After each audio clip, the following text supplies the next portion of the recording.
महत्त्वपूर्ण प्राकृतिक विभागामधील काही परीक्षा ओरिएंटेड असणाऱ्या भागांची आपण थोडंसं रिवाईज करत आहेत, जे की आपलं ऑफलाईनमध्ये झालेलं आहे, तेच आपण ऑनलाईनमध्ये थोडंसं पाहत आहोत.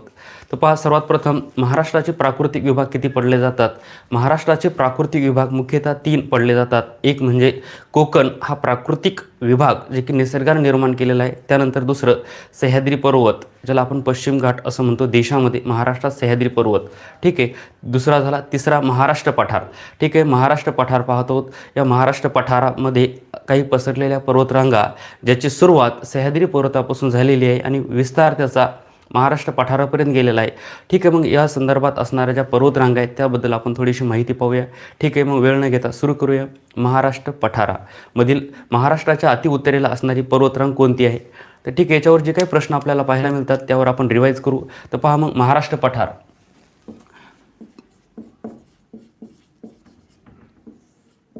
महाराष्ट्र पठार यालाच आपण दख्खनचं पठार या नावाने देखील ओळखलं जातं, डेक्कन, ठीक आहे. पहा, महाराष्ट्र पठार, सर्वात प्रथम या महाराष्ट्र पठाराची ओळख जर आपण पाहिली असेल तर ओळख, पहिला पॉईंट येतो पहा, ओळख. महाराष्ट्र पठार हा प्रामुख्याने सह्याद्री पर्वतापासून, महाराष्ट्रामध्ये सह्याद्री पर्वत, जर आपण सह्याद्री पर्वतापासून जर याला पाहत गेलो, ठीक आहे, छोटी आकृती काढतो, फक्त आपल्याला कन्सेप्ट क्लिअर करायचे. तर पहा, या ठिकाणी आपल्याला सह्याद्री पर्वत पाहायला मिळतो. कोकणच्या बरोबर पूर्व साईडला हा पसरलेला आहे. महाराष्ट्रामध्ये पश्चिम साईडला पाहायला मिळतो. याचा जो काही उतार आहे, सर्वात जास्त उतार ह्या भागाला, म्हणजे याला आपण म्हणू पश्चिम भागामध्ये, म्हणजे कोकणच्या साईडनं याचा उतार अत्यंत तीव्र पाहायला मिळतो. तर पूर्व भागाकडं याचा जे उतार आहे हा अत्यंत मंद होत गेलेला आहे. म्हणजेच कोकणाकडून एखाद्या व्यक्तीनं जर या सह्याद्री पर्वताकडं पाहिलं तर त्याला उंच अशी कडाप्रमाणे याचा आपल्याला भास होतो, ठीक आहे. त्यानंतर पहा, मग या सह्याद्री पर्वतामधून काही पर्वतरांगा उगम पावलेल्या आहेत. ह्या पर्वतरांगा प्रामुख्याने कुठपर्यंत पसरलेल्या आहेत याच्यावर आपल्याला प्रश्न विचारला जाईल. त्याच्यामधला आपण पहिला पॉईंट पाहतो, महाराष्ट्र पठार. आता हे जे काही आपण आकृती पाहत आहोत, हा इथपर्यंत पसरलेला प्रदेश याला महाराष्ट्र पठार या नावाने ओळखलं जातं, दख्खनचं पठार म्हणून. तर पहा, महाराष्ट्र पठाराची आपण ओळख पाहत आहोत. या सह्याद्री पर्वतापासून पूर्वे दिशेला पसरलेल्या पूर्व आणि काय आग्नेय सह्याद्री पर्वतापासून पूर्व, कंसामध्ये लिहितोय पहा, आग्नेय, म्हणजेच सह्याद्री पर्वतापासून आग्नेय आणि पूर्व दिशेला पसरलेल्या विस्तीर्ण प्रदेशाला महाराष्ट्र पठार या नावाने ओळखलं जातं. पहिला पॉईंट क्लिअर झाला. महाराष्ट्र पठाराची ओळख सह्याद्री पर्वतापासून पूर्व आणि आग्नेय दिशेपर्यंत ही पर्वतरांग आपल्याला पसरलेली पाहायला मिळते. हा झाला पहिला पॉईंट. त्यानंतर पाहता, महाराष्ट्र पठाराची जी काही ओळख पाहिलेली, याच्यानंतरचा पुढचा पॉईंट येतो आपल्या, या महाराष्ट्र पठाराची निर्मिती कशी झालेली आहे किंवा याच्या संदर्भात काही सिद्धांत आपल्याला परीक्षा ओरिएंटेड विचारले जातात. मग याचा परीक्षा ओरिएंटेड असणारा सिद्धांत पहा, परीक्षेमध्ये काय विचारलं जाईल किंवा महाराष्ट्र पठार कशाच्या भूमीचा भाग आहे. महाराष्ट्र पठार हे अत्यंत प्राचीन एका भूमीचा भाग म्हणून ओळखला जातो. या संदर्भात आपल्याला परीक्षेमध्ये सिद्धांत महत्त्वाचा असणार आहे. तो सिद्धांत म्हणजे काय, तर या सिद्धांताचं नाव पाहायला मिळतं पहा, अल्फ्रेड वेगनर नावाचा शास्त्रज्ञ, जे की भूगोलतज्ञ, अल्फ्रेड वेगनर नावाचा शास्त्रज्ञ यांनी काय केलेलं, इसवी सन 1912ला एक सिद्धांत दिला, एक प्रेडिकेशन मांडलं होतं. सिद्धांताचं नाव काय होतं पहा, भूखंड वहनाचा सिद्धांत. भूखंड वहनाचा सिद्धांत कोण मांडलेला आहे? अल्फ्रेड वेगनरनं. कधी मांडला? 1912. इथंच आपला प्रश्न एका मार्कासाठी असेल. भूखंड वहनाचा सिद्धांत कोणी मांडलेला आहे? कोण मांडला? Alfred Wegener. कधी मांडला? 1912ला. कशा संदर्भात आहे? भूखंड वहनाचा सिद्धांत. याच्या म्हणण्यानुसार काय, ह्यांचं काय म्हणणं होतं की बाबा भारत किंवा भारतासारखंच जे काही जगामधील पहिले जे जग होता, हे जग सर्वात प्रथम एकाच भूमीचा भाग होता, ज्याला पॅन्थलसा भूमी या नावाने ओळखलं जातं. पॅन्जिया नावाचा समुद्र असेल, पॅन्थलसा नावाचा भूभाग म्हणून ओळखला जाण्या. तर हा खूप मोठा सिद्धांत आहे. फक्त आपल्याला पाहायचे महाराष्ट्र पठारासंदर्भात, फक्त आपण महाराष्ट्र पठारासंदर्भात पाहत आहोत. भूखंड वहनाच्या सिद्धांतासंदर्भात पहिल्यांदा भारताचा जो काय आकार आपण जर पाहिला तर सर्वसाधारणपणे भारताचा आकार हा त्रिकोणाकृती मानला गेला. याच्यामध्ये पहिल्यांदा जो काय येतो हा भाग अरवली पर्वत म्हणून ओळखला जाईल. भारताचा सर्वसाधारण आकार हा त्रिकोणाकृती मानला गेला. याच्यामध्ये पश्चिम जो काय भाग आहे अरवली पर्वताचा भाग मानला जातो. हा जो काही भाग आहे पूर्वेचा भाग याला सिंह भूमी किंवा सिंगभूम या नावाने ओळखलं जातं आणि दक्षिणेचा जो काही भाग आहे याला धारवाड असं म्हटलं जातं, धारवाड. म्हणून तुम्ही पुस्तकामध्ये वाचलं असेल किंवा महाराष्ट्रामध्ये धारवाड श्रेणीतील खडक हा मोठ्या प्रमाणामध्ये आपल्याला पाहायला मिळतो. ठीक आहे. तर पहा, भूखंड वहनाच्या सिद्धांतानुसार आपण जर पाहिलं की बा भारत हा प्रामुख्याने 3 भूभागामध्ये काय होता, 3 भूभागामधलाच एक कुठंतरी दडलेला आहे. या धारवाड श्रेणीमध्येच प्रामुख्याने महाराष्ट्र पण काय आपल्याला पाहायला मिळतो. परंतु अल्फ्रेड वेगनर यांचं असं म्हणणं होतं की बा भारताची ज्यावेळेस निर्मिती होत होती, म्हणजे भारतीय द्वीपकल्पीय पठारी प्रदेश ज्यावेळेस निर्माण होत होता, मी आता पॉईंट लिहिते पहा, भारतीय द्वीपकल्पीय पठारी प्रदेश, भारतीय द्वीपकल्पीय पठारी प्रदेशाचाच एक भाग, या भारतीय द्वीपकल्पीय पहिल्यांदा आपण पाहू, भारतीय द्वीपकल्पीय पठारी प्रदेशाला शॉर्टमध्ये द्वीपकल्पीय पठारी प्रदेश या नावानं ओळखलं जातं. काय म्हटलं जातं, द्वीपकल्पीय पठारी प्रदेश या नावानं ओळखलं जातं. आणि या द्वीपकल्पीय पठारी प्रदेशामध्ये काय येतं, तर महाराष्ट्र पठार येतं. ठीक आहे. आणि महाराष्ट्र पठार काय पाहिलं आपण, भारतीय द्वीपकल्पीय पठारी प्रदेश यालाच काय म्हटलं जातं, द्वीपकल्पीय पठारी प्रदेश म्हटलं जातं. आणि ह्या द्वीपकल्पीय पठारी प्रदेशामध्ये कोण येतं, महाराष्ट्र पठार येत असतं. आता अल्फ्रेड वेगनर यांचं असं म्हणणं होतं किंवा भारताची ज्यावेळेस निर्मिती होत होती, भारतीय उपखंडाची ज्यावेळेस निर्मिती होत होती, त्यावेळेस भारतीय उपखंडामधला हा सर्वात प्राचीन भाग मानला जातो. आणि याची निर्मिती प्रामुख्याने गोंडवन काळामध्ये झालेली. कोणत्या काळामध्ये, गोंडवन काळामध्ये झालेली. म्हणजेच काय, भारतामधला सर्वात प्राचीन भूभाग कोणता असेल तर भारतीय द्वीपकल्पीय पठारी प्रदेश आहे, ज्याला आपण काय म्हटलं, द्वीपकल्पीय पठारी प्रदेश. आणि ह्या द्वीपकल्पीय पठाराची एक छोटीशी उपरांग महाराष्ट्रामधून गेलेली, त्याला आपण काय म्हणत आहोत, महाराष्ट्र पठार म्हणत आहोत.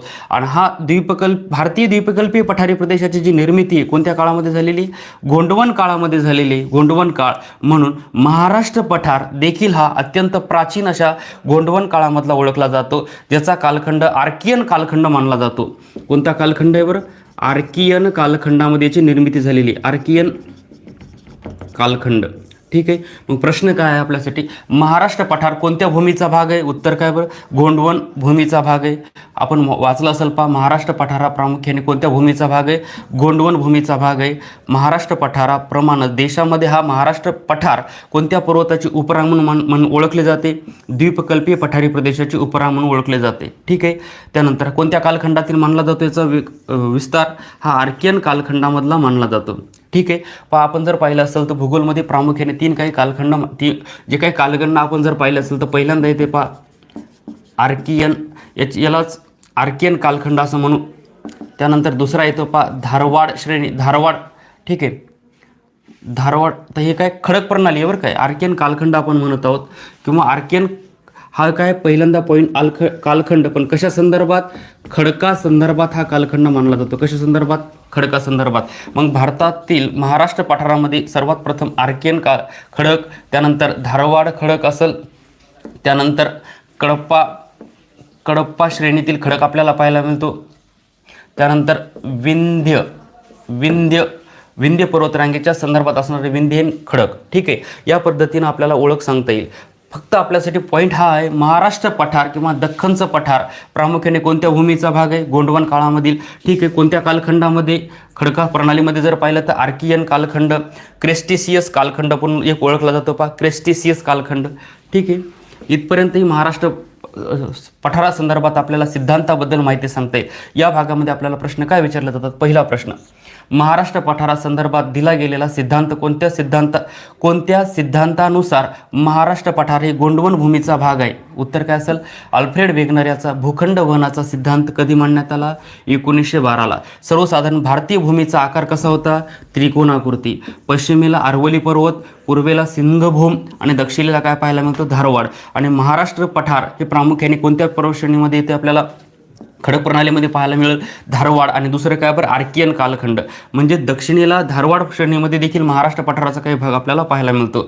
त्यानंतर पुढं, महाराष्ट्र पठार प्रामुख्याने कोणत्या पर्वतरांगेची उपरांग म्हणून ओळखले जाते, द्वीपकल्पीय पठारी प्रदेश. यालाच भारतामध्ये काय म्हटलं जातं, भारतीय द्वीपकल्पीय पठारी प्रदेश. पहिल्यांदा आपण निर्मिती पाहिलेले, ओळख पाहिली, त्यानंतर आपण सिद्धांत पाहिला. त्यानंतरचा पुढचा पॉईंट, महाराष्ट्र पठारासंदर्भात असणारा पुढचा महत्त्वाचा पॉईंट असेल महाराष्ट्र पठाराचे सर्वसाधारण विस्तार कुठून कुठपर्यंत झालेला आहे.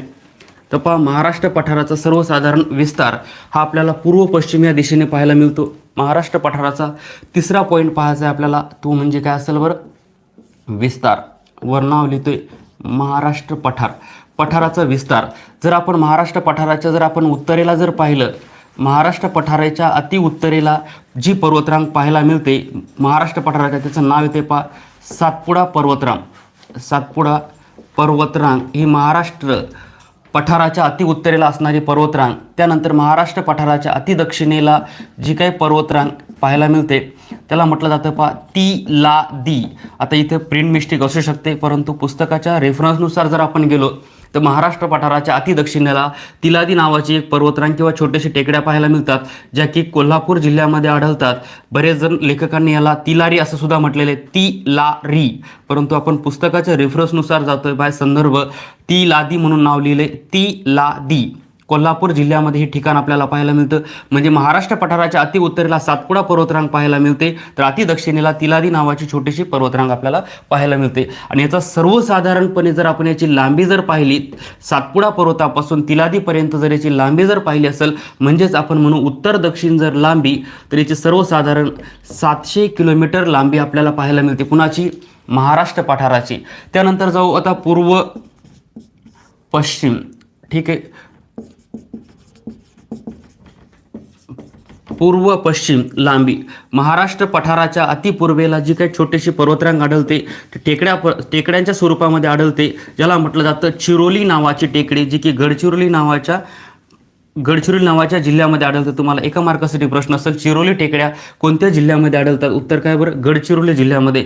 नावावरच आधारित आपल्याला ओळखता येते. पूर्वेकडून पश्चिमेकडे हा प्रामुख्याने आपल्याला याचा विस्तार पाहायला मिळतो. पश्चिमेला याची सुरुवात झालेली आहे पहा सह्याद्री पर्वत. ठीक आहे, सह्याद्री पर्वत प्रामुख्याने मग महाराष्ट्रामध्ये तुम्हाला नाशिक जिल्ह्यापासून तर दक्षिणेला कोल्हापूरपर्यंत हा पसरलेला पाहायला मिळतो.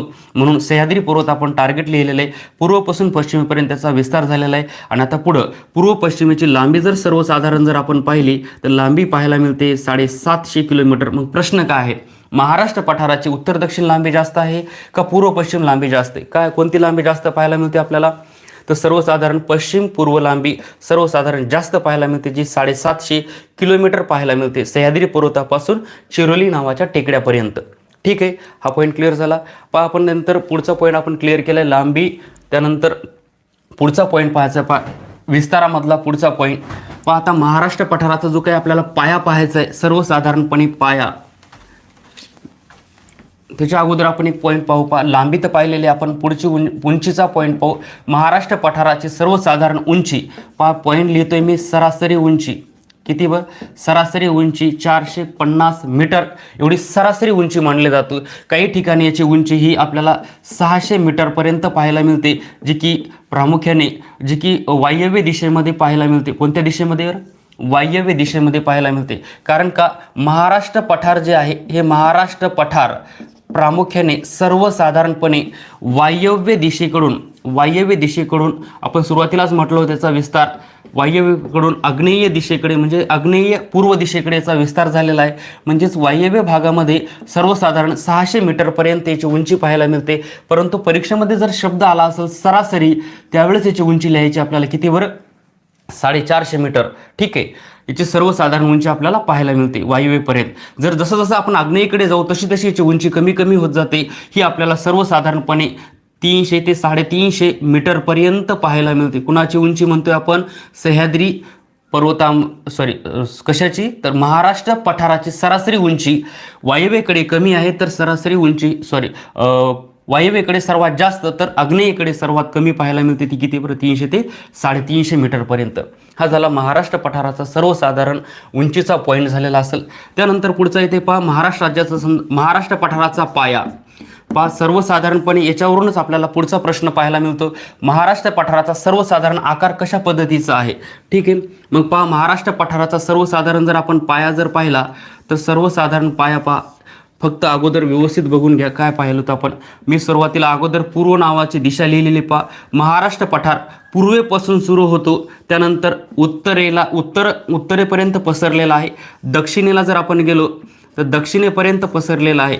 म्हणजेच याचा विस्तार आपल्याला सांगितला जातो. पायात्मक विस्तार जर आपण पाहिला तर याचं सर्वसाधारण पूर्व उत्तर दक्षिण या दिशेमध्ये दक्षिण या दिशेमध्ये प्रामुख्याने महाराष्ट्र पठार भारतामध्ये महाराष्ट्र राज्यामध्ये वसलेले आपल्याला पाहायला मिळतं. पूर्व, उत्तर आणि दक्षिण दिशेमध्ये महाराष्ट्र पठार पसरलेलं आहे. म्हणून याचा जर आपण सर्वसाधारणपणे जर निमुळतं जर टोक पाहिलं तर ते निमुळतं टोक कोण्या जिल्ह्यामध्ये पाहायला मिळतं पा गोंदिया नावाच्या जिल्ह्यामध्ये. म्हणून तुम्ही महाराष्ट्राच्या नैसर्गिक सीमेमध्ये जर पाहत असाल तर तुम्ही ऐकलं असेल, वाचलं असेल किंवा पाहिलं असेल किंवा महाराष्ट्राचं निमुळतं टोक गोंदिया जिल्ह्यामध्ये पाहायला मिळतं. याच्याच संदर्भात रिलेटेड 2021मध्ये MPSCने प्रश्न विचारला होता पा दरकेसा नावाच्या किंवा दरेकसा नावाच्या टेकड्या महाराष्ट्रामध्ये कोणत्या जिल्ह्यामध्ये आढळतात? याचं उत्तर होतं गोंदिया. तर लक्षात ठेवा यावेळेसचा प्रश्न असू शकतो महाराष्ट्राच्या अतिपूर्वेचं महाराष्ट्राचं निमुळतं टोक कोणत्या जिल्ह्यामध्ये आढळतं? तर उत्तर काय बरं? गोंदिया नावाच्या जिल्ह्यामध्ये आपल्याला पाहायला मिळतं. ठीक आहे, पॉईंट क्लिअर झाला. त्यानंतर पुढे जाऊ. आता जर आपण याचा पाया जर पाहिला तर तळ कोकणामध्ये याचा पाया पाहायला मिळतो. कुठं पाहायला मिळतं बरं? तळ कोकणामध्ये. म्हणून पाया पाहू आपण. पाया कुठे बरं? तळ कोकणामध्ये. तळ कोकणामध्ये याचा पाया पाहायला मिळतो. कुणाचा? महाराष्ट्र पठाराचा. त्यानंतर निमुळतं जर टोक पाहिलं, निमुळते टोक कोण्या जिल्ह्यामध्ये पाहायला मिळतं बरं? गोंदिया नावाच्या जिल्ह्यामध्ये. टेकड्या जर विचारलं तर दरेकसा कंसामध्ये दरकेसा नावाच्या टेकड्या. ठीक आहे, त्यानंतर पुढं आता या पायावरून जर आपण आकाराचा जर विचार जर केला तर महाराष्ट्र पठाराचा सर्वसाधारण आकार कसा असतो? कोणत्या प्रमाणे आकार दिसते बरं? हा तर सर्वसाधारणपणे याचा आकार हा एक त्रिकोणाप्रमाणे आपल्याला याचा आकार पाहायला मिळतो. त्रिकोणाप्रमाणे. कोणाप्रमाणे याचा आकार पाहायला मिळतो? त्रिकोणाप्रमाणे याचा आकार पाहायला मिळतो. कुणाचा? महाराष्ट्र पठाराचा. जर पुन्हा आपण याच्यामध्ये थोडंसं डीप जर गेलो तर याचा जर सर्वसाधारण जर आकार जर पाहिला तर फक्त आपल्याला एक सिम्बॉल तयार होतो. तो सिम्बॉल कशाप्रमाणे पाहायचा आहे? पहा, एक आकृती तयार होते. तुम्ही पाहिलं असेल पहा, ही आकृती कोणत्या कशा संदर्भात असेल ती पाहायची आपल्याला. चंद्राच्या आकृतीप्रमाणेची आकृती दिसते. पहा, पहिला तर पॉईंट एक किंवा भौमितिक आकृती जर पाहिलं तर त्रिकोणाप्रमाणे याचा आकार पाहायला मिळतो. दुसरा आकार पाहिला आपण कोणाप्रमाणे बरं? तर चंद्राप्रमाणे याचा आकार. चंद्राप्रमाणे याचा आकार आपल्याला पाहायला मिळतो. कशाप्रमाणे? चंद्रकोर ज्या पद्धतीने आहे त्या पद्धतीने याचा आकार पाहायला मिळतो. कुणाचा? महाराष्ट्र पठाराचा. ठीक आहे, पठारा पाया पाहिला, उंची पाहिलेली आपण. त्यानंतरचा पुढचा पॉईंट. आता या महाराष्ट्र पठाराची सर्वसाधारणपणे निर्मिती कधी झालेली? जवळपास जर आपण पाहिलं 7 कोटी वर्षापूर्वी महाराष्ट्र पठाराची निर्मिती झालेली. कशामुळे झालेली? भ्रंशमूलक ज्वालामुखीच्या उद्रेकातून, एक भेगीय ज्वालामुखीच्या उद्रेकातून महाराष्ट्र पठाराची निर्मिती झालेली आहे. मग ठीक आहे, पुढचा एक पॉईंट पाहतोय पहा आपण. निर्मिती कोणासंदर्भात पाहिले सर्व हे? महाराष्ट्र पठारासंदर्भात. कशामुळे निर्मिती झालेली महाराष्ट्र पठाराची? तर आपण म्हणत आहोत काय म्हटलं? एक भेगीय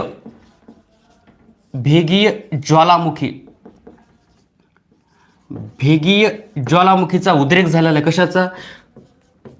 भेगीय ज्वालामुखीचा उद्रेक झाला. कुठं? महाराष्ट्र पठारावर भेगीय ज्वालामुखीचा उद्रेक झाला. आणि या ज्वालामुखीमधून जे काही ज्वाला बाहेर पडलेल्या आहेत, ज्वालाला आपण काय म्हणू? लाव्हा. ठीक आहे, हा लावा जो बाहेर पडला काही कालावधीनंतर हा लावा थंड झाला आणि हा लावा जो असतो हा अग्निजन्य असा लावा म्हणून ओळखला जाईल. आणि या अग्निजन्य लावामध्ये प्रामुख्याने असणारा जो काही घटक असेल याच्यामध्ये काय आढळतं पहा आपल्याला? बेसाल्ट नावाचा खडक. काय आढळतं बरं? बेसॉल्ट नावाचा खडक. म्हणून आपण म्हणतो महाराष्ट्र पठाराची निर्मिती कोणत्या खडकापासून झालेली? बेसॉल्ट नावाच्या खडकापासून झालेली आहे असं म्हटलं जातं. परंतु MPSCनं 2016च्या अगोदरच्या परीक्षेमध्ये प्रश्न विचारला होता. व्यवस्थित पहा, महाराष्ट्र पठार कशापासून बनलेले? उत्तर तुमचं बरोबर आहे, बेसाल्ट नावाच्या खडकापासून. आपण ऑफलाईनला पाहिलं होतं पहा, महाराष्ट्र राज्याचा पाया कोणत्या खडकापासून बनलेला आहे? तर उत्तर तिथं दिलेलं आहे MPSCनं ग्रॅनाइट नावाचा खडक. कोणता बरं? ग्रॅनाइट नावाच्या खडकापासून महाराष्ट्र राज्याचा आपल्याला पाया बनलेला पाहायला मिळतो. परंतु महाराष्ट्र पठार कोणत्या खडकापासून बनलेला आहे? तर उत्तर असेल बेसाल्ट. पण स्पेसिफिक प्रश्नामध्ये आपल्याला विचारलं होतं पाया, महाराष्ट्र पठाराचा पाया कशानं बनलेला आहे?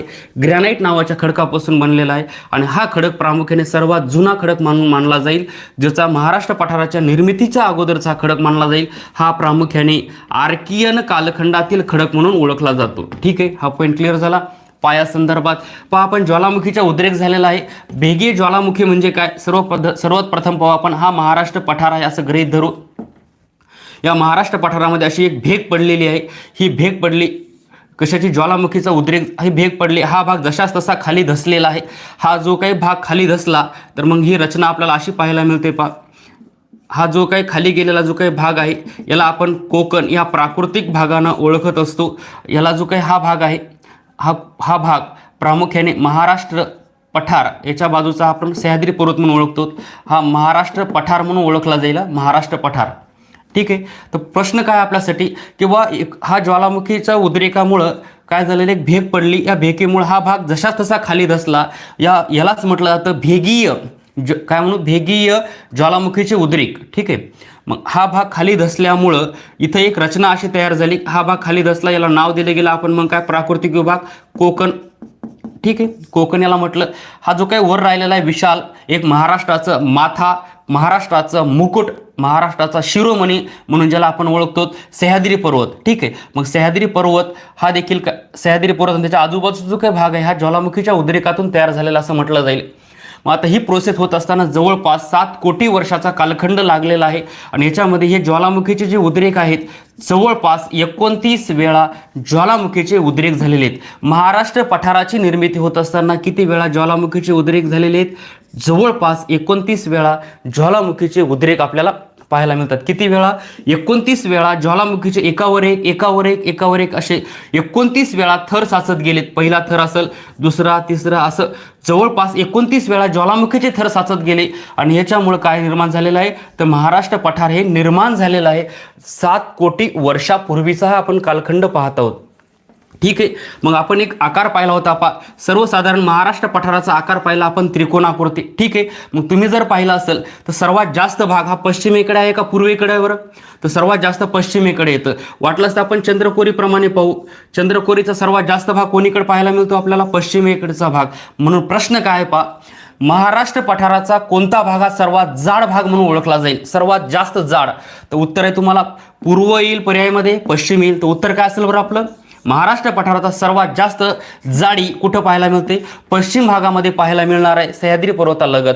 महाराष्ट्र पठाराची सर्वात जास्त जाडी इथंच आपल्याला पाहायला मिळते. जसं जसं आपण पूर्वेकडे जाऊ तसं या खडकाचं प्रमाण देखील कमी कमी होत जाणार आहे. तुम्ही पाहिलं असेल उत्तर कोकणामध्ये आणि दक्षिण कोकणामध्ये. उत्तर कोकणामध्ये जर आपण पाहिलं तर सर्वात उत्तरेला पालघर नावाचा जिल्हा, त्याच्या खाली पाहिलं ठाणे नावाचा जिल्हा, त्याच्यानंतर मुंबई उपनगर घेऊ आपण, मुंबई शहर घेऊ, याला म्हटलं जातं काय बरं? त्यानंतर रायगड नावाचा जिल्हा असेल. या जिल्ह्यांना प्रामुख्याने आपण उत्तर कोकण असं म्हणतो आणि दक्षिण कोकण जर म्हटलं तर प्रामुख्याने रत्नागिरी आणि सिंधुदुर्ग या जिल्ह्याला आपण काय म्हणतो? दक्षिण कोकण म्हणतो. यापैकी 2 जिल्हे जर आपण सोडून दिले, मुंबई शहर आणि मुंबई उपनगर, हे बेटावर वसलेले शहर आहेत म्हणून या ठिकाणी आपल्याला खनिज संपत्ती आढळत नाही. म्हणून उत्तर कोकणामध्ये पालघर आणि ठाणे व रायगड जिल्ह्यामध्ये आपल्याला बेसाल्ट खडक मोठ्या प्रमाणामध्ये आढळतो. पालघर, ठाणे आणि रायगड जिल्ह्यामध्ये. दक्षिण कोकणामध्ये रत्नागिरी जिल्ह्यामध्ये देखील आपल्याला बेसाल्ट नावाचा खडक आढळतो. म्हणून वैशिष्ट्य काय? महाराष्ट्रामध्ये कोणत्या भागामध्ये बेसाल्ट खडक आढळतो? तर उत्तर असेल विदर्भात बी आढळणार आहे बरं काय, परंतु सर्वात जास्त म्हणतोय आपण पालघर जिल्हा, ठाणे जिल्हा, त्यानंतर पुढं रत्नागिरी नावाच्या जिल्ह्यामध्ये बेसाल्ट खडक. का बरं? कारण आपण पाहिलेले की ज्वालामुखीच्या उद्रेकामुळे काय झालं, 29 वेळा ज्वालामुखीचे उद्रेक झाले, याच्यामधून महाराष्ट्र पठार निर्माण झालं. याची सर्वात जास्त जाडी कोण्या भागामध्ये बरं? पश्चिम भागामध्ये जाडी जास्त. म्हणून या ठिकाणी आपल्याला अग्निजन्य बेसाल्ट खडक इथं काय पाहायला मिळतो? जास्त पाहायला मिळतो. 29 वेळा ज्वालामुखीच्या काय झालेले संचयन कार्यामधून इथं काय संचयन म्हणजे इथं ज्वालामुखीचे एकावेक थर साचलेले आहेत, त्याच्यामध्ये बेसाल्ट खडक सर्वात जास्त होता. ठीक आहे. हा पॉईंट आपण पाहिला निर्मिती संदर्भात. म्हणून आपल्याला प्रश्न काय? महाराष्ट्र पठाराची निर्मिती ज्वालामुखी उद्रेकातून झालेली आहे. भेगीय ज्वालामुखीच्या भ्रंशमूलक उद्रेकातून निर्माण झालेला महाराष्ट्र पठार आपल्याला पाहायला मिळतो. ठीक आहे. त्यानंतर पुढं या महाराष्ट्र पठाराची सर्वसाधारण जर आपण क्षेत्रफळ जर पाहिलं, महाराष्ट्र पठाराचं सर्वसाधारण क्षेत्रफळ 2.76 लाख चौरस किलोमीटर, 2.76 लाख चौरस किलोमीटर हे आपल्याला क्षेत्रफळ पाहायला मिळतं. कुणाचं? महाराष्ट्र पठाराचं. ठीक आहे. एक एक पॉईंट आपण पाहत पुढे जात आहोत. 2.76 लाख चौरस किलोमीटर एवढं महाराष्ट्र पठाराचे आपल्याला क्षेत्रफळ. महाराष्ट्र राज्याचं क्षेत्रफळ जे आहे, या क्षेत्रफळापैकी महाराष्ट्राचा किती टक्के भाग या महाराष्ट्र पठाराने व्यापलेला आहे? तर जवळपास 90% एवढा भाग महाराष्ट्र पठाराने काय केलेला आहे? व्यापलेला आहे. महाराष्ट्र राज्याच्या क्षेत्रफळापैकी किती? 90% भाग या महाराष्ट्र पठाराने व्यापलेला आहे. त्यानंतर पुढं या महाराष्ट्र पठाराची काही आपल्याला ऐतिहासिक वैशिष्ट्ये पाहायला मिळतात. महाराष्ट्र पठाराच्या अति उत्तरेला सातपुडा पर्वतरांग पाहायला मिळते. कोणती पर्वतरांग बरं? सातपुडा पर्वतरांग, ज्या पर्वतरांगेची सुरुवात सह्याद्री पर्वतापासून झालेली गुजरात राज्यामधील रतनपूर नावाचा ठिकाण, रतनपूर गुजरात राज्यामधील रतनपूर येथून सुरुवात झालेली आहे. आणि ही सातपुडा पर्वतरांग पूर्वेला कुठपर्यंत पसरलेली असेल तर प्रामुख्याने ही गडचिरोली जिल्ह्यापर्यंत आपल्याला पाहायला मिळते. काही प्रमाणात याचे सुळकी आपल्याला पाहायला मिळतात, टेकड्या वगैरे. ठीक आहे, ही झाली सर्वात उत्तरेची पर्वतरांग. याच्या जर दक्षिणेला पाहिले आपण तर सातमाळा नावाची पर्वतरांग, सातमाळा पर्वतरांग ही सातपुडा पर्वतरांगेच्या दक्षिणेला पाहायला मिळते. त्या सातपुडा पर्वतरांगेच्या पुन्हा जर दक्षिणेला पाहिलं जर आपण तर हरिश्चंद्र बालाघाट नावाची पर्वतरांग पाहायला मिळते. चौथ्या क्रमांकावर जर पाहिलं तर आढळणारी पर्वतरांग येते शंभू महादेवाची डोंगर रांग. ठीक आहे, डोंगर रांग. सातारा जिल्ह्यामध्ये फलटण तालुक्यामध्ये प्रसिद्ध महादेवाचं मंदिर येते महादेवाचं मंदिर.